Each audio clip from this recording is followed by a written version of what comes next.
ఖమ్మం జిల్లా పెనుబల్లి మండలం గణేష్పాడు గ్రామ శివారులోని కాలువలో వేంసూరు మండలం మొద్దలగూడెం గ్రామానికి చెందిన శ్రీ వివేకానంద పాఠశాల స్కూల్ బస్ బోల్తా పడింది. ప్రమాద సమయంలో బస్సులో 107 మంది విద్యార్థులు ఉన్నారు. వారిలో 20 మంది విద్యార్థులు తీవ్ర గాయాల పాలయ్యారు. గాయపడ్డ వారిని స్థానిక ఆసుపత్రికి తరలించి చికిత్స అందిస్తున్నారు. డ్రైవర్ మద్యం మత్తులో ఉన్నట్లు విద్యార్థులు ఆరోపిస్తున్నారు. అయితే ప్రమాదం జరిగిన కాలువలో నీళ్లు లేకపోవడంతో పెను ప్రమాదం తప్పింది. పరిమితికి మించి విద్యార్థులతో ప్రయాణిస్తుండటంతోనే బస్సు అదుపు తప్పి కాలువలో పడి ఉంటుందని పోలీసులు అంచనా వేశారు. కేసు నమోదు చేసుకుని దర్యాప్తు చేపట్టారు. ఎట్లా పడిందమ్మా?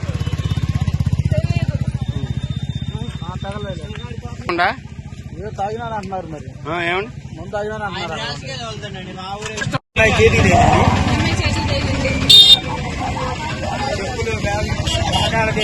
పాప గోడ జారిపోయింది ఒక అమ్మాయి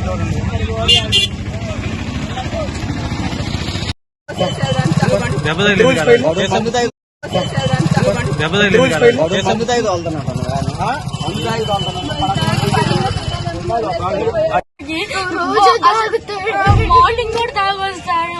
మళ్ళీ అడబడి మొత్తం కట్ అయింది. చిన్న దెబ్బే తగిలింది. ఒక అమ్మాయి కనపడట్లేదు అంట. రాజరెడ్డి అమ్మాయి.